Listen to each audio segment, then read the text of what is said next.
guy named Hunter Johnson, and it is true life accounts of all types of paranormal events from ghosts to UFOs in California. And this is really hard to watch. Would you guys agree?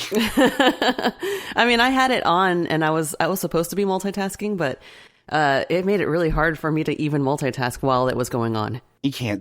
They start this by having, I think they have 5 different people introducing their stories, and then they each continue their story one by one. But by the time they get back to that first one, I had a hard time keeping track of whose story was whose. It was super frustrating. It's edited like Memento. Like it's fucking. Yeah. Oh no, worse than that, because it's like, you start getting invested in each story, and then they cut to the next person's story, and then you're in the middle of each person's story, and it's terrible for like the momentum of everything. It's just lurching. Yeah, I like the stories. Pacing.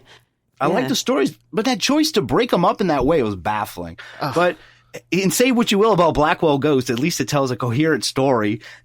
These are all just completely separate stories, but sometimes very similar, right? Like the first 3, there's like 3 kind of succubus ones, and you can't totally tell which one's which. At one point, a clip ends of a woman describing seeing a ghost sitting on the toilet, and it just cuts right there. They don't come back to her for like they don't come back to her for like 10 minutes, and then she goes, "So I'm staring down at the man and blah, blah, blah." And I'm like, who is she staring at? What is she? I completely forgot where you were. It's awful. I forgot. I've had to sit and really think of which story is this? I'm like, that's the toilet guy. But her segment was over by the time I figured it out.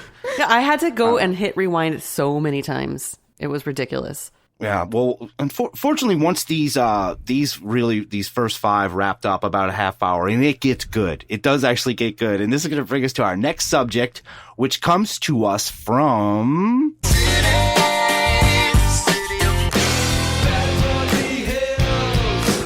Yes, Beverly Hills, F you Beverly, and boy, I don't even know the great way to get into it. Let's just hear about it from Paranormal California. Hi, I'm Laura Chamberlain, and I own a pet shop online. And today I'm going to talk about my paranormal lamp made of human skin. So I was in the market for lampshade, and I stopped off at this thrift store in Beverly Hills. When I saw the lamp, when I first saw it, I thought, wow, it looks like a Halloween prop. It looks like some type of creepy lamp made of skin. And as I got closer, I really looked at it. It is made of human skin. And so I had to have it. So I took it to the friend, and it was like $3.50. And I got it home, and I was so excited because I collect creepy things. Like, I'm going to school for nursing, and so I like anatomy. I do a lot of, I collect dead animals. Actually, I have a collection of skulls and skeletons and things. So this was such a great addition to my collection. Yeah, such a curator. Okay. Lauren Chamberlain sees a human skin lamp, $3.50, and she has to have it. I had to have it. I mean, the thing that struck me when I watched that was the way she gave pause to, like, I do a lot of... I collect dead animals. Right. There was more. Say? There was more that she wanted to say that she held back from saying. What was that? I don't know. Amelia, what is an online pet store? I don't think you can. Where are the pets? I don't know. Sounds so shady. We don't know. Sounds so she shady. opens with It that. sounds lampshady. Yeah. And she closes with, I collect animal skeletons. Go to my pet store. If you don't, that's just more skeletons for me. Right? I didn't even make that connection until literally right now. Yeah, it's like she runs an online pet store and she collects dead animals. She collects skeletons. I would not buy a pet from this lady. That's not a good... Ever. Those are not two things that should go together, ever. Someone who sells animals and collects dead ones at the same time. It's no good. She's in nursing school. That's why she loves anatomy. And look, it's never too late to go to nursing school, as this lady proves. Yeah, it's true. And the first 2 weeks after welcoming this is a haunted lamp. We mostly focus on her, but she has a dead skin, supposedly haunted lamp. And California, man, you guys weirdos out there. You got your skin lamps. What's going on out there? The first 2 weeks after she welcomes this lamp into her home, she notices that glass candles have broken all near the lamp. And then this. It's getting really weird. And then on the 3rd week, I was working in my office where my lamp was at, and I felt kind of nauseous, so I decided to go into the kitchen and get something to eat. As I walked into the kitchen, I heard this shattering of glass everywhere. It was a loud explosion of glass. So I come back out, and on the table, I had all these candles lit all around the lamp. And so when I come back out, there was no explanation. I mean, just around the lamp was all broken glass. Okay. Damn. Yes, this skin lamp, a haunted skin lamp, this is her office lamp. I'm not working. How are you working under those conditions? Ugh. Dude, I mean, like, she seems pretty used to that kind of shit. She's into it. I mean, like, look, I love the occult and I love stuff like this, but I would not be drawn to that lamp. I would There's a be line probably repulsed. Yeah. In your mind, if you're like, oh, that's a guy's skin, it's my lamp. That's extra creepy. Right? That's going too Do you far. think she puts lotion on it? There's something not right about her though. Like her look, the look in her eyes is there's something not right about this woman. Yeah, she's got something else going on. Honestly, Rob, I thought just that picture of her office itself would trigger you, because I know you're kind of a little bit of a neat freak with the office. That office of hers was a mess. Even without, I couldn't even find where the candles were. I was like, I didn't like her. She had the tower like on a weird angle with like crap all over it. It's a nightmare. Yeah, It was that a was nightmare. one of the scariest parts. Yeah, that haunted lamp at candles is not helping. But she talks about another incident where she was talking on the phone near the lamp. And when she ended the call, she noticed dirt from a potted plant. It was just on her papers. And this was obviously the work of the lamp. But she's not frightened of it at all. In fact, quite the opposite. She saw this lamp as it was just playing a little joke on her. So let's hear more, please. I was feeling as though he was feeling more comfortable in the surroundings. So I talk to my lamp. I treat him like a person. I introduce him to people when they come in my front door, and some people are really creeped out by it, but some people think it's just the coolest thing ever. Okay, she talks to the lamp. She's saying he was in reference to the lamp. Look, where do you guys stand? Is this creepy or is this the coolest thing ever, Amelia? Oh, it's super creepy. And first of all, I thought it was weird she kept referring to her lamp as he. But then when she's like, well, some people think it's great. And I just imagine people like going into this house and her being like, oh, this is my skin lamp. And then being like, oh, that's great. You know what I mean? Like, yeah. Yeah. Cool. Oh, yeah. Great skin lamp. Okay. Yeah, there's no way to really prepare somebody for that either. Yeah. And I mean, like, Amelia, if you had a haunted item, is that the first thing that you're going to do is introduce it to people when they come over to your house? No. Yeah, right? Probably not. Like, we'll work up to that. A haunted ringer medallion, that's something different. Skin lamp, that's like a doll with skin wrapped on or something. It's not. And this is to my me, roommate lamp. Yeah, it's weird. I think we all agree this is not the coolest thing ever. It's not. It's gross. It's gross. It looks just like It it is. probably smells. It probably smells bad. Like it It just has looks to, like. and it's got a regular bulb under it constantly, just letting heat off of it. Oh Just my like, God, I didn't that even thing's think slowly about that. decaying in your office while you're just Why breathing was it it in. made? Right? Yeah, when was it made? Did yeah. she get into that? Oh, we'll try. We'll find She's- something out. She's talking to it like it's her new boyfriend too. She's like, once he got comfortable, man. you know, he started like he was way cooler once he got comfortable. It's like, what Yeah, are if you he's even so- talking about right now? If he's so cool, why is he breaking candles though? Well, here's She a thinks theory. that breaking candles is cool. Yeah. Yeah, we're gonna find out if that's true. One of my friends said that the reason why he breaks all these glass candles is because he might have been burnt or died in a fire or something similar to that.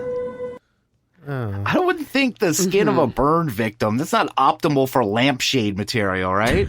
No, I know, right? Well, that, Look, man, I didn't even like think a about Freddy that. lamp or something. What is she talking about? It's the dumbest theory. You know, this makes sense. Right? Well, you know what my first thought is when I heard that? It's like, okay, I can understand if you had that kind of experience and you're like, ugh, fire bad, and you're trying to break it down. But like, why would you then knock over lit candles unless that would be malevolent? I wanna You know, burn I again. died in a fire. I want you to die in a fire too. He probably just wants to kill itself and get out of that lady's house. But I don't blame him. He would just put it out, right? He'd be like, no, fuck fire. Yeah. Like, just put it out every time you Exactly. Like these candles keep going out. That would be the story, I think. But So maybe he's a pyromaniac and he wants things to burn.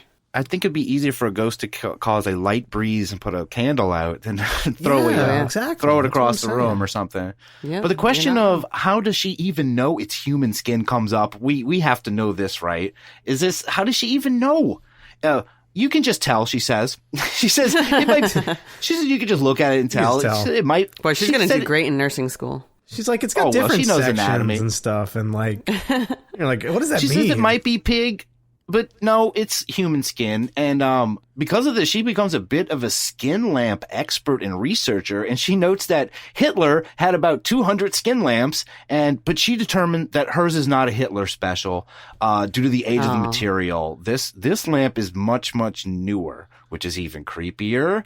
And besides Hitler, who else would you associate with skin furniture? Buffalo Bill. Ed Gein. There you go. Right. Ed Gein, Ed Gein, whatever, however you want to say it. Yeah. She's going to mention that part here. It's sewn so perfectly. It's cut so perfectly. And it's made in the way that Ed Gein used to create furniture and lamps. Ed Gein actually has a couple lamps that are sewn in that same.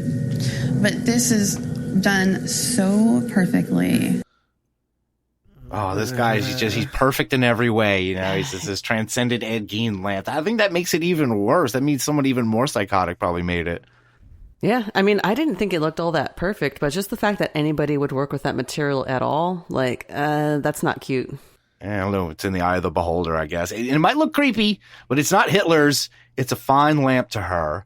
And hey, it's not freaking anybody out. It's minding its own business. Let's hear.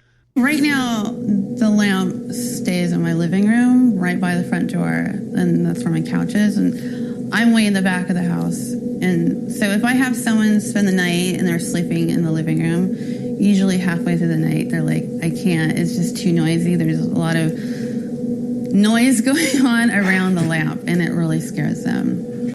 Boy, great host, this lady, huh? Why are you leaving your haunted lamp in a room where your guests are sleeping? And then that's just rude. What kind of noise? What kind of noise do you think is going on around the lamp? I don't know. Amelia, are haunted items known to just like make noise at any point? Do you think, like, I don't know. I mean, yeah, they can, but I don't know if that's going on here. But so if you had a haunted lamp, though, would you leave it in the room with your guests, or maybe be nice to put it in your right? No, and put it in the guest away room from everybody. Yeah, Amelia's very nice. I have a lamp that's like I thought was haunted because it made noise, but it turns out it was just like thermal retraction or something. I don't know. As it cools down, it makes like a clicking sound. It sounds like it's being turned on. You know the black clicking knobs on it. You just had a defective lamp, is what you're saying. No, it does it every time. If it's on long enough, then about 5 to 10 minutes afterwards, after you turn it off, it will make that clicking sound as if it's being turned, and it'll do it twice. And so it used to creep me out. But that's a little weird. It's just physics. It's just cooling down. Let's remember, this lady paid $3.50 for this lamp. Probably not the greatest lamp, even, regardless of that. Worth it. Her little accent, like that little inflection she has, is that a California thing, Drea? The way that No.